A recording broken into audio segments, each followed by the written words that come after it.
There is a quiet kind of heartbreak that lives inside the people who love narcissists. It is the heartbreak of believing that if you were just a little softer, a little more patient, a little more understanding, a little more forgiving, eventually they would see you. Eventually they would change. Eventually the love you poured into them would come back to you in the form of the person you always hoped they could become. And if you are watching this right now, there is a very real chance that you have spent months, maybe years, maybe even decades operating under that exact belief. So let me say something to you that may sting before it heals.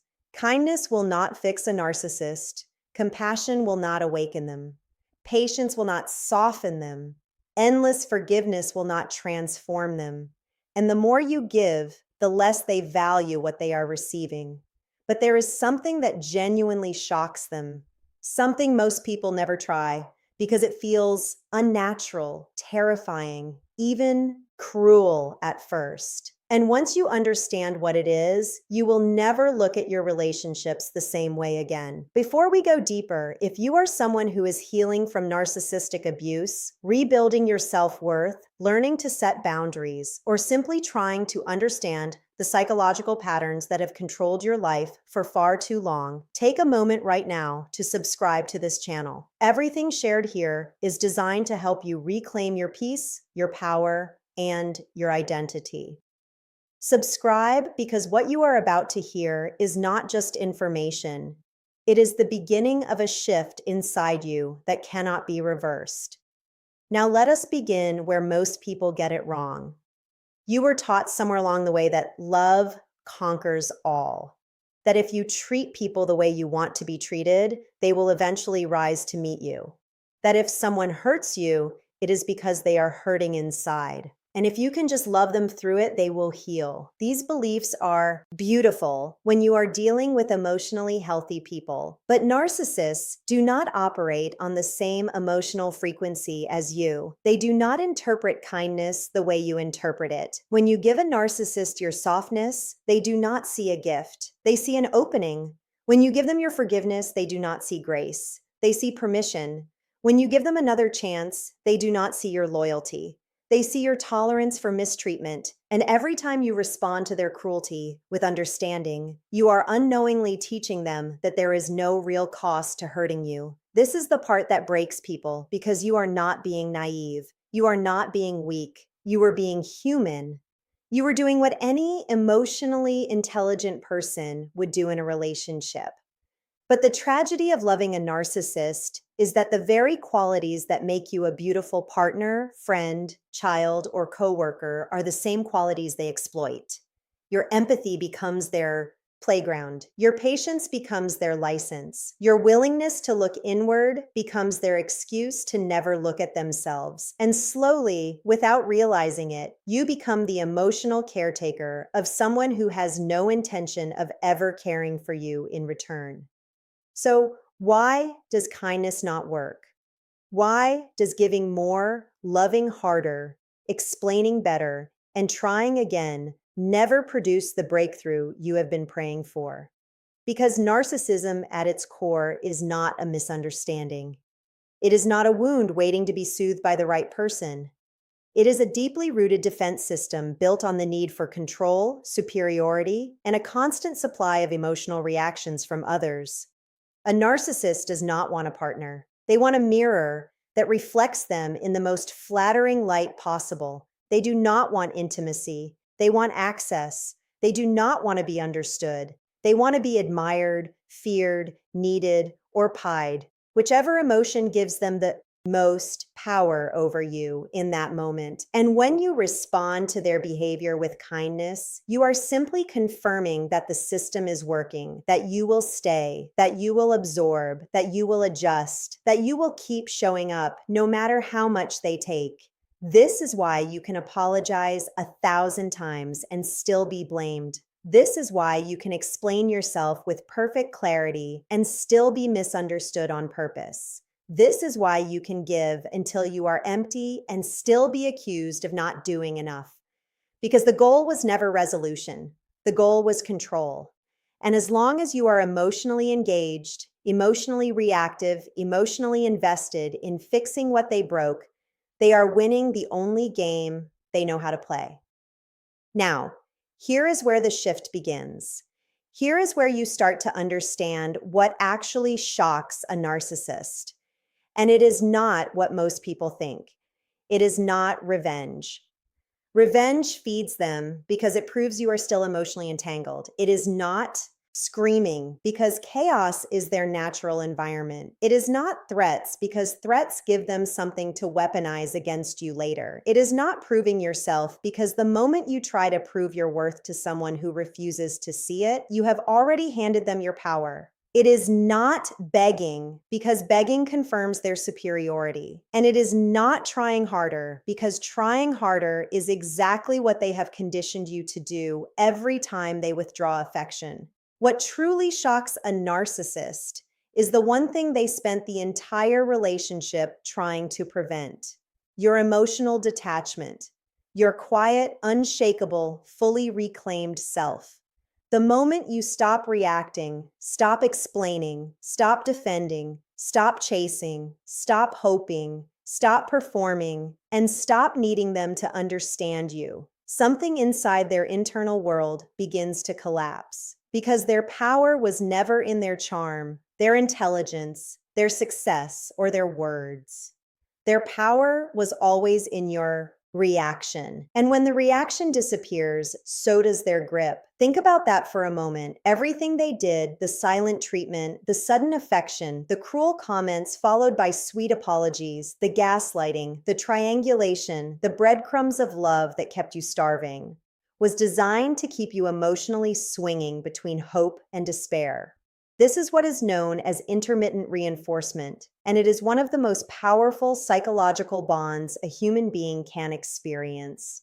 It is the same mechanism that keeps people addicted to gambling. You do not stay because the relationship is good. You stay because the relationship is unpredictable, and unpredictability creates obsession. Your nervous system becomes addicted to the highs because the lows are so unbearable. And this is why you cannot logic your way out of a trauma bond. You have to starve it. You starve it by no longer feeding the cycle with your emotional reactions. You starve it by becoming so rooted in your own peace that their chaos no longer pulls you in. You starve it by realizing that every time you respond to their provocation, you are pouring fuel on the very fire that is burning your life down. And here is the part nobody tells you. The moment you go quiet, truly quiet, not the quiet of punishment, but the quiet of indifference, the narcissist will panic. They may not show it. They may double down. They may suddenly become charming again. They may rage. They may smear you to others. They may send flying monkeys. They may stage a comeback that feels like the love story you always wanted. But underneath all of it, there is a terror they cannot name. The terror of irrelevance. Because to a narcissist, being unimportant to you is a kind of psychological death.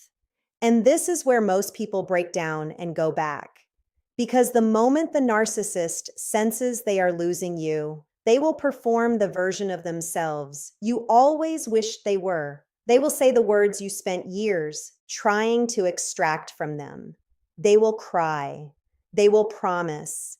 They will reflect just enough to make you believe something has shifted. But understand this with every cell of your being. That performance is not transformation. It is survival. It is the narcissist protecting their supply, not the narcissist becoming a better human. And the moment you return, the mask comes off. Sometimes within days, sometimes within hours. And the cycle resumes with an intensity that is often worse than before, because now they know exactly what it takes to pull you back.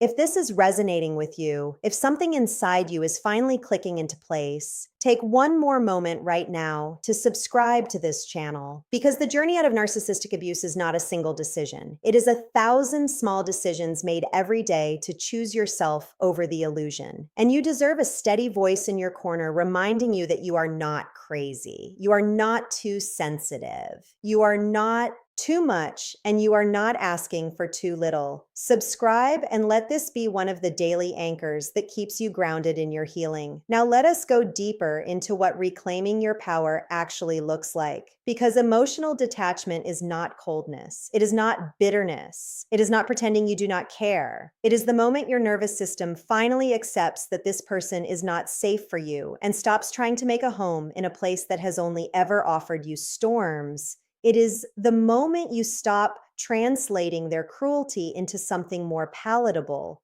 It is the moment you stop saying things like, they had a hard childhood. They did not mean it. They are just stressed. They are trying their best. It is the moment you let them be exactly who they have shown you they are without rewriting the story to protect your hope.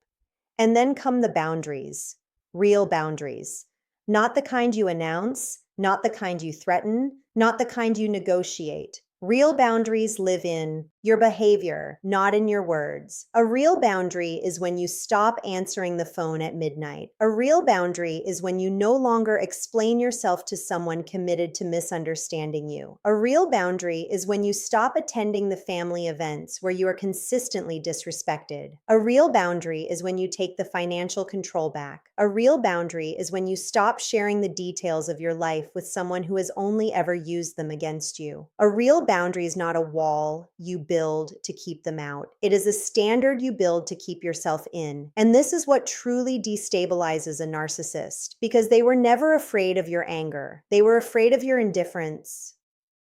They were never afraid of your tears. They were afraid of your peace.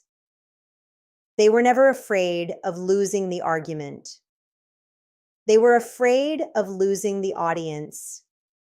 And when you finally become a person who cannot be provoked, cannot be guilted, cannot be flattered, cannot be shamed, and cannot be manipulated, you become something they have never encountered before, someone they cannot control. And to a person who needs control to feel alive, your self-possession is the most disorienting force in the universe. Now hear this carefully, because this is the part that changes everything. Your healing was never about them. It was never about teaching them a lesson. It was never about waiting for the apology you will likely never receive. It was never about hoping they would one day realize what they lost. The most powerful thing you will ever do is stop measuring your progress by their reaction, because the moment your peace depends on their behavior, you have handed them the keys to your inner world all over again.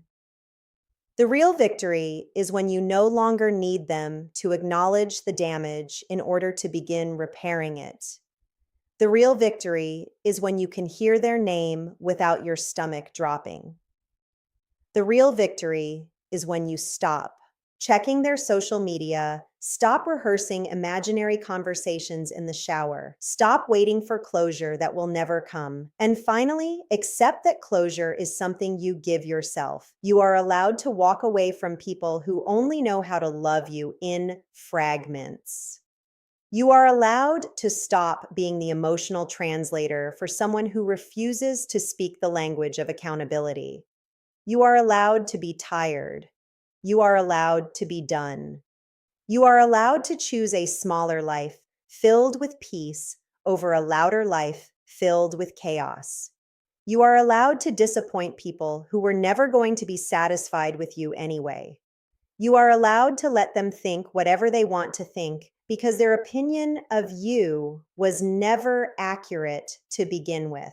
And the more you live in alignment with that truth, the more you realize that the version of you they tried to break was the version that was always meant to outgrow them. There will be days when you miss them, not the real them, but the fantasy of who they could have been if they had chosen to do the work. Let yourself grieve that fantasy. It was real to you, even if it was never real to them. There will be days when the loneliness of healing feels heavier than the chaos of the relationship.